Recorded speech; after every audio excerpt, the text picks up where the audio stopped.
네, 안녕하세요. 이번에는 대한광통신에 대한 이야기 한번 해볼까 합니다. 대한광통신이 3만원까지 올라갔던 주가가 만원까지 떨어졌거든요.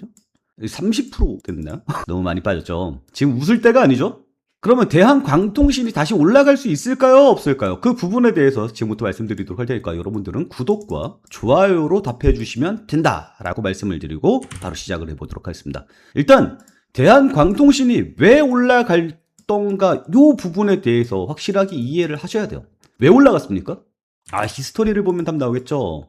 그래서 대한광통신이 예전에 올라갔었던 이유가 블라블라블라블라 하고 굉장히 많이 나오고 있습니다. 근데 요거 이렇게 보면 어려워요. 이렇게 보지 마시고 제가 봤을 때는 반도체와 함께합니다. 예? 이 반도체와 함께합니까? 대한광통신이 올라갈 수 있었던 이유가 AI가 발전하면서 AI가 뭘로 돼요?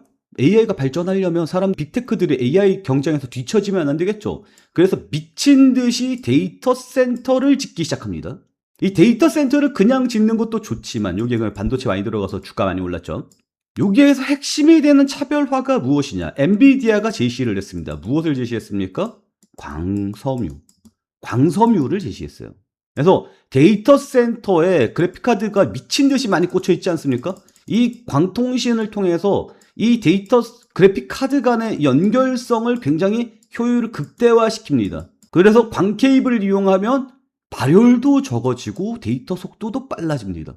그래서 데이터 센터와 함께 엔비디아가 채택한 이 광 케이블, 이것 때문에 미친 듯이 올라간 거예요. 이거 다들 아시죠? 아시는 내용이죠? 그래서 5G가 어쨌고 저쨌고 이런 거는 차후 이야기고 메인은 이겁니다. 두 번째로 광통신이 또 상승할 수 있었던 이유가 뭐냐면 발전하면은 궁극적으로 뭘로 가야 됩니까? 피지컬 AI로 가야죠. AI 발전을 왜 시킵니까? 인생을 풍요롭게, 우리 인류를 풍요롭게 가기 위해서 AI가 발전을 하는 거고, 그에 따라서 피지컬 AI가 되어야 됩니다. 그래서 누워있다 보면은 자동차가 알아서 회사까지 데려다 주는, 이거 뭐예요? 피지컬 AI입니다. 집에서 가만히 누워있는데 로봇이 와서 청소하고 빨래하고 설거지하고 다 하는 거. 이거 뭐예요? 이게 피지컬 AI입니다. 그리고 이거는 우리 일상생활에 쓰이는 거고, 진짜 우리를 풍요롭게 만드는 건 뭡니까? 공장을 돌리는데 공장 안에서 로봇이 돌아갑니다. 불도 끄고요. 24시간 파업도 없이 돌아갑니다. 그게 피지컬 AI 구조. 이걸로 인해서 우리 인생을 풍요롭게 바뀔 겁니다. 그럼 여기에 뭐가 들어가죠? 피지컬 AI와 AI를 연결해주는 가장 메인은 뭡니까? 인터넷이죠. 인터넷입니다. 그러면 우리는 또 생각을 해볼 수 있습니다. 무엇을 생각을 해보냐면 스페이스 X 있죠. 스페이스 X가 스타링크를 통해서 지구 바깥으로 위성을 쫙 둘러쌉니다. 그래서 위성 통신을 하는 거예요. 제약이 사라지죠. 그러면 이걸 통해서 스페이스X가 모든 통신 시장을 먹습니까? 이걸로 인해서 AI는 모두 위성 통신으로 사막 한가운데에서도 자율주행이 가능한 피지컬 AI를 만들 수는 있겠죠. 그런데 문제가 있습니다. 무슨 문제가 있습니까? 스타링크의 최대 약점, 위성이 한계가 있다는 거예요. 그러니까 사막에서 자율주행은 가능합니다. 그런데 도심에서 많은 사람들이 인터넷을 쓸 때 거기에 한계 용량에 부딪힙니다. 지상 네트워크 시스템이 필요한 거예요. 그러면 향후 도심에서 피지컬 AI는 뭐로 움직입니까? 지상 5G로 움직이게 되겠죠. 그 중심에 뭐가 있습니까? 대한광통신이 있습니다. 그 얘기는 뭐예요? 대한광통신은 미래 기술입니다. 미래 인프라예요. 그렇기 때문에 대한광통신의 주가는 날아갈 수밖에 없습니다. 그러면 투자 쪽으로 한번 생각을 바꿔서 생각을 해보도록 하죠. 대한광통신이 그동안 이렇게 강세를 보였었던 이유는 뭡니까? 삼전닉스가 잘 나갔기 때문입니다. 무슨 얘기냐면 투심이 AI 쪽으로 몰려갈 수밖에 없었던 환경이었기 때문이에요. 근데 여기서부터 쫙 박살이 납니다. 왜? SK하이닉스와 삼성전자의 주가가 박살이 나기 때문이죠. 근데 그 전부터 박살 나긴 했어요. 왜 여기서 삼전닉스보다 먼저 박살이 났습니까? 삼전닉스가 모든 돈을 빨아들였죠. 삼전닉스의 ETF가 나오면서 모든 유동성을 삼전닉스가 흡수하면서 얘가 유동성, 수급이 빠졌고요. 그리고 삼전닉스가 박살나면서 우리나라 코스피 전체가 박살나면서 또 빠진 겁니다. 1차 하락과 2차 하락으로 구분해야 됩니다. 근데 며칠 전에 시타델이 SK하이닉스 레버리지를 포함한 포트폴리오를 흡수했다라는 뉴스가 나면서 SK하이닉스가 상한가를 간 적이 있습니다. 이게 무슨 의미죠? 시타델이 SK하이닉스의 매수 판정을 내렸다라는 거예요. 그렇기 때문에 SK하이닉스는 저는 저가에서 이제 반등세가 강하게 나와줄 수 있다라고 평가를 하고요. 그렇기 때문에 삼전닉스가 다시 상승세가 나와주니 우리나라 투심이 돌아오고 있다라는 뜻으로 보시면 좋을 것 같습니다. 하방량이 이제 멈추고 상방량으로 돌아가기 시작을 했다. 투심이 그런 판단을 내렸다. 이렇게 보시면 좋을 것 같습니다. 그래서 대한광통신의 주가가 최근에 반등세가 강하게 나와주고 있는 겁니다. 이해가십니까? 그러니까 여러분들한테 가장 중요한 정보는 앞에 있었던 모든 정보가 아니라 지금 이 내용을 말씀을 드리는 거죠. 그러면 삼전닉스가 다시 강한 상승세가 나와줄 수 있는가, 이 포인트로 봐야 되는데, 삼전닉스가 회심의 카드를 준비했죠. 뭡니까? 이겁니다. SK하이닉스가 오늘 밤부터 공시가 가능합니다. 무슨 공시가 가능하냐면 주주 환원에 대한 공시가 가능합니다. 그전에는 왜 못했습니까? 예, 못했습니다. 왜? ADR이라는 거 있죠. 미국에다가 주식 예탁 증서를 상장시켰습니다. 나스닥이 편입되었죠. 그러면서 미국 증권선물위원회에서 이거 상장했으니 25일간 공시하지 마세요라고 제약을 걸어놨어요. 그래서 주주 환원에 대한 이야기를 못했고, 그 때문에 SK하이닉스가 주가가 반등하는 기회를 잡지를 못했지만, 그러니까 SK하이닉스가 적극적으로 주가 대응을 못했어요. 근데 이번에 이 제약이 언제 풀린다고요? 오늘 밤에 풀립니다. 그러면 SK하이닉스는 바로 공시를 때릴 거예요. 주주 환원책에 대해서 말이죠. 외국인 투자자들이 가장 환호하는 게 뭡니까? 배당입니다. 우리나라가 제일 못했던 거, 코리안 디스카운트를 맞았던 이유가 뭡니까? 배당입니다.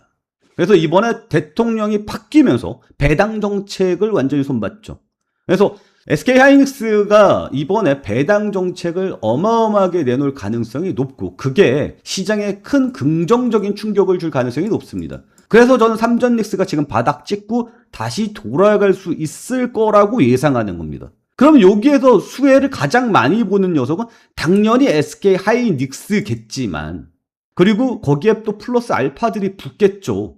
뭐 삼성전기라든지 뭐 이런 녀석들이면 상승세가 나와줄 수 있지만, 많이 하락했었던 무려 3만원짜리가 지금 만원까지, 얼마까지? 7천원까지 빠졌었잖아요.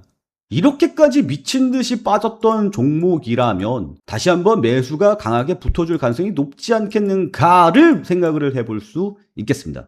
제 예상이 맞다고 생각하시는 분들 구독과 좋아요 눌러주시기 바라고요. 그리고 우리 채널의 특징 뭡니까? 우리 채널의 아이덴티티 냉포트입니다. 내일 당장 뭐 해야 되는지 행동의 기준을 세워드립니다. 뉴스만 말하는 게 아니라 타이밍까지 정확하게 이야기해드립니다. 이 가격을 넘어가면 주가는 상방향으로 돌아갈 수 있다라고 생각하고, 이 가격을 하방향으로 뚫으면 주가는 다시 약세를 보일 것으로 예상합니다라고 매일매일 여러분께 기준선을 제공해드립니다. 구독해야지 드리는 거냐고요? 구독하면 편해지는 거죠. 무료로 올려드립니다. 어디에? 게시판에다가. 우리 채널 게시판에다가 매일매일 리포트를 올려드리고 있습니다. 냉정한 리포트 말이죠. 보이죠? 그래서 이 냉정한 리포트를 매일매일 올려드리는 거는 이대로 꼭 따라 해라 라기보다는 여러분들의 행동 가이드라인을 잡아줍니다. 나는 대한광통신이 이렇게까지 빠질 때 추가 매수를 했었다라고 생각하시는 분들은 이 제 냉포트를 잘 보시기 바랍니다. 언제 매수를 해야 되는지 명확하게 잡아드려요. 제가 사람이 개입하는 게 전혀 아닙니다. 그렇기 때문에 뇌동매매를 막고 싶다라고 생각하시는 분들은 반드시 냉포트를 받아보시기 바랍니다. 자, 다시 대한광통신으로 들어와서 냉포트 받고 싶으신 분들은 저희 게시판 들어오시면 받아볼 수 있어요. 그리고 나는 냉포트뿐만 아니라 정확한 타이밍, 매수 타이밍, 매도 타이밍까지 함께 알고 싶다라고 생각하시는 분들은 저희 텔레그램 방으로 들어오시면 됩니다. 그러면 여러분들끼 냉포트도 매일매일 받아가시면서 저희 텔레그램 방 링크도 함께 받아갈 수 있습니다. 010-8197-7223 이쪽으로 나는 삼성전자가 궁금해요. SK하이닉스가 궁금해요. 대한광통신이 궁금해요. 여러분들이 궁금한 종목에 종목명을 적어서 주시면 그 종목에 대한 냉포트가 매일매일 업데이트돼서 나갈 거고요. 그리고 저희 텔레그램 방 링크도 함께 나가도록 할 거예요. 그러니까 저희 채널 많이 많이 사랑해 주시기 바랍니다. 그리고 차트적인 이야기는 조금 재미없을 것 같으니까 수급적인 이야기 한번 보도록 할까요? 이거 한번 보도록 하겠습니다. 여러분들은 외국인들이 돈을 벌 거라고 생각합니까? 돈을 잃을 거라고 생각합니까? 저는 돈을 벌 거라고 생각합니다. 그럼 외국인들이 최근에 어떤 판단을 내렸는지를 살펴보도록 하면, 외국인이 주가가 이렇게 빠지고 있을 때 무슨 짓을 했느냐? 대한광통신의 주가에 어때요? 매집을 하고 있다. 요 느낌을 받을 수 있을 겁니다. 이 매집의 물량은 다 어디서 나온 겁니까? 우리 개인들한테 빨려 나간 겁니다. 보이죠? 데칼코마니. 그러니까 주가가 이렇게 빠지고 있을 때 외국인은 끊임없이 개인의 물량을 뺏어가고 있었다. 얘네들이 왜 뺏어갔을까? 그 부분을 생각을 해본다면 우리는 뭐 쉽게 답을 낼 수가 있겠죠. 다시 한번 우리나라 시장은 외국인한테 좌지우지 당할 가능성이 높아진다. 외국인의 가격 결정 능력이 높아진다. 뭐 이딴 건 좀 어려우니까 외국인이 앞으로 돈 많이 벌 거다. 그럼 외국인들이 어떤 판단하냐? 매수하는 판단을 내렸다. 날짜부터 한번 보도록 할까요? 6월 18일입니다. 6월 18일부터 현재까지 꾸준히 모아왔습니다. 그리고 좀 빠르게 모았던, 급하게 모았었던 가격이 어딥니까? 여기는 7월 9일까지입니다. 그러면 6월 8일부터 7월 9일까지의 평균 가격을 때리면 무슨 일이 발생합니까? 외국인의 평균 매수가가 나옵니다. 6월 18일부터 7월 9일까지의 평균 매수가 어디입니까? 여기입니다. 외국인의 평균 매수가 여기입니다. 지금 사도 외국인보다 싸게 살 수 있습니다. 그렇다고 지금 대한광통신을 매수해라라는 이야기는 아닙니다.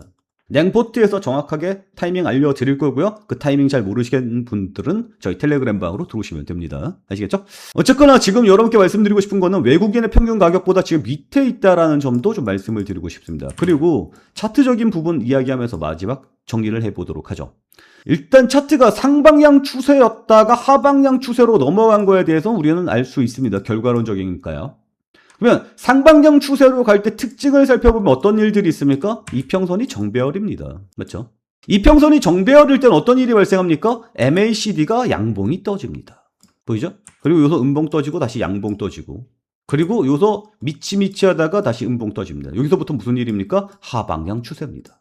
그럼 우리는 MACD로 보면 무엇을 알 수 있습니까? 추세의 방향을 알 수 있습니다. 느낌 알겠죠? 그래서 지금 현재는 어때요? 양봉이 좀 더 많이 떠지고 있습니다. 추세의 방향이 돌아섰나요? 돌아설 가능성이 있어 보입니다. 자, 두 번째로 추세의 강도 ADX를 보도록 하겠습니다. ADX는 뭡니까? 방향은 모릅니다. 무조건 강도만 얘기합니다. 얘가 고점이 올라가고 있고요. 저점이 올라가고 있습니다. 뭡니까? 추세가 강하게 붙었다는 뜻입니다. 어디로? 상방향으로. 보이죠? 그 다음에 추세가 약해지죠? 뭐예요? 상방향 추세가 약해지는 구간이고요. 그 다음에 다시 올라가죠? 예, 추세가 상방향 추세가 다시 강해지는 구간으로 올 수 있습니다. 그리고 여기서 다시 한번 불꽃 튀우고 내려가는데 없어요. 추세가 없죠? 그래서 추세의 전환이 나타나는 겁니다. 추세의 전환을 확인해 볼 수 있었던 이유는 뭡니까? 고점이 낮아집니다. 보이죠? 그리고 지금 현재 상황은 어떻습니까? 하방향 추세로 슬금 내려오고 있죠. 그래서 상방향 추세가 완전히 끝나고 여기서부터 뭐예요? 하방향 추세가 강해집니다. 네, 보이죠? 그리고 지금 현재 상황은 어떻습니까? 고점이 내려갔습니다. 하방향 추세가 약해졌다는 얘기죠. 그러면 ADX로 하방향 추세가 약해진 거를 체크해보고 MACD로 방향을 추산해보면 다시 상방향으로 돌아갈 가능성이 높지 않겠느냐를 평가해볼 수 있습니다. 뭔 얘기인지 알겠어요? 그리고 RSI까지 설명을 좀 해보자면 RSI는 심리지표죠. 상대 강도 지표입니다. 얘가 위쪽으로 이렇게 붙어있을 때는 뭐예요? 과열 신호거든요. 아니 여기서 상승 추세 잘 붙고 있는데 과열 신호라고요? 예, 이건 추세 때 사용하는 게 아닙니다. 왜? 이렇게 방향이 상방향으로 볼 때 얘는 계속해서 과열이었거든요. 이 신호 믿고 여기서 중간에서 끊었으면 어때요? 예, 수익이 짧겠죠. 이 상대 강도 지표는 언제 힘을 많이 쓸 수 있냐면 추세가 꺾이는 구간, 추세가 약한 구간, 그 부분에서 쓸 수 있습니다. 그래서 여기서 추세가 고점을 찍고 과열해서 푹 하고 떨어지는 거, 여기까지는 추세 구간이니까 상대적으로 신뢰도가 떨어질 수 있습니다. 하지만 여기서 MACD가 돌아서면서 상대 강도 지표가 다시 골든 크로스가 나고 다시 여기서부터 힘을 받는다면 여기서부터는 써먹을 수 있을 것 같고요. 그리고 여기서는 쭉 길게 탔지만 여기서부터는 추세가 점점 짧아지는 모습이 나타나죠. 그래서 과열 이후에 어때요? 고점이 낮아지는 모습이 나타납니다. 보이죠? 그리고 저점 구간에서 하방향 추세였으니까요. 거기서 지금 골든 크로스가 나와 있습니다. 이 얘기는 뭡니까? 하방향 추세가 멈춰지고 상방향으로 돌릴 가능성을 열어둘 수 있고 좋은 타이밍이라고 얘기해주고 있는 게 지금 현재 보조 지표들입니다. 이런 것들까지 다 포함이 되어서 결론은 그래서 어떻게 되느냐에 대한 내용은 당연히 냉포트로 이야기가 나와주고 있습니다. 냉포트 매일매일 여러분들의 행동 방향을 정해드립니다. 그래서 지금 현재 상황, 상승 추세냐 하락 추세냐 이런 것들에 대해서 계속해서 말씀을 드리고요. 어떤 선을 어떻게 넘어야 되는지에 대해서 정확하게 구분해드리고 있습니다. 이거는 무료로 저희 게시판에 매일매일 오후 4시 이후부터 올라가고 있으니까 참고해 주시면 좋을 것 같고요. 난 이걸 봐도 타이밍 정확하게 모르겠다. 그리고 냉포트도 받고 싶다라고 생각하시는 분들은 010-8197-3722 이쪽으로 나는 대한광통신이 궁금해요. 나는 SK하이닉스가 매일매일 업 나가게 될 테니까 많이 참여해 주시기 바랍니다. 오늘도 시청해 주셔서 감사합니다.